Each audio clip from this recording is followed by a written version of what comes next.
We have another situation where it's not set up for us to get going yet. Over here, I could have added 65 to both sides, tried to factor, found out it didn't work, do the quadratic formula. Here, I'm going to add it, or subtract it from both sides. And so I'm going to end up with the 3x squared minus 4x, and then plus 12, but it's equal to 0. Key thing there, it's equal to 0.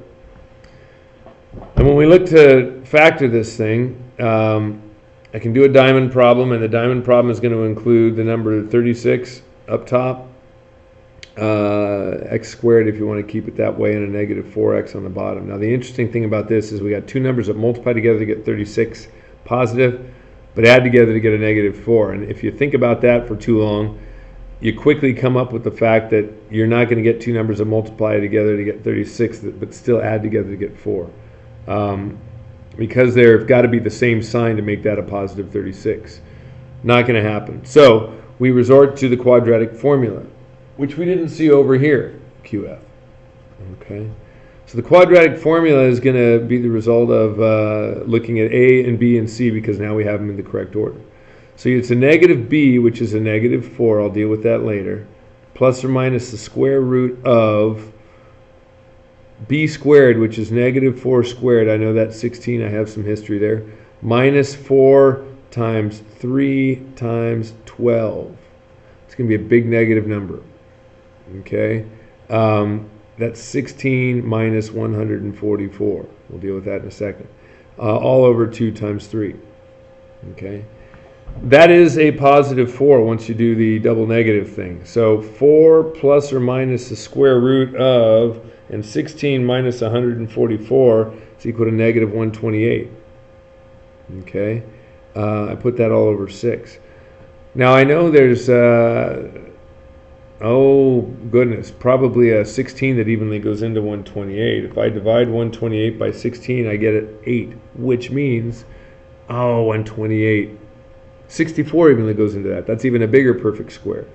Remember, with your perfect squares, if you can simplify it, you should. It's a negative, so we're going to take out the negative.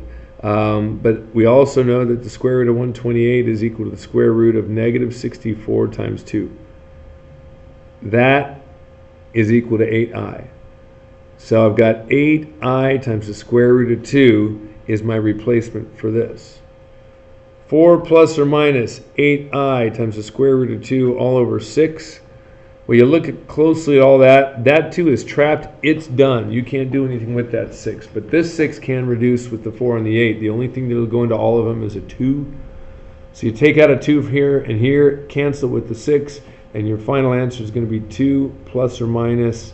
That's going to become a 4i times the square root of 2. Again, that was unaffected because it can't be touched by any of the reducing that we're doing here. But it's all over 3 because I took the 2 out of here as well as the other 2 terms up top.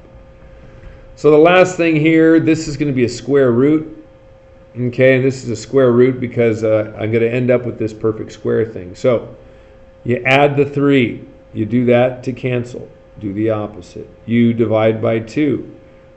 This was 18 temporarily, and we divide it by 2, we're going to get a 9. So I'm left with a 2x minus 5 squared equals 9. Take the square root of both sides. Keep in mind, it's a plus or minus, folks. 2x minus 5 is equal to plus or minus 3. That there is a different number than the plus or minus I term that we saw here. Obviously, 3 is 3 and 4 is different. But this one here is a 4i, so we had to leave our answer in this form. It's called, well, it's an imaginary number, but it's a complex number if it involves I.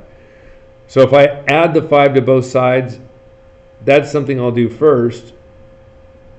But then I have to divide by 2. Now, interestingly enough, x is going to be represented by 5 plus or minus 3 over 2. And I have some people that will just leave it that way because you're like, oh, well, he said I could do it here. I'll just do it here.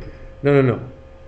I've said this before. If you leave an answer like this, it's like someone asking you how old you are and you're saying, well, I'm 10 plus 6. That may be accurate if you're 16, but it's silly to leave it unfinished like that. Just tell me what your age is. Just tell me what your answer is. Okay? 5 plus 3 is 8, and 8 divided by 2 is 4. But 5 minus 3 is 2, and 2 divided by 2 is 1. So I have two different solutions here. I should say both of them separately.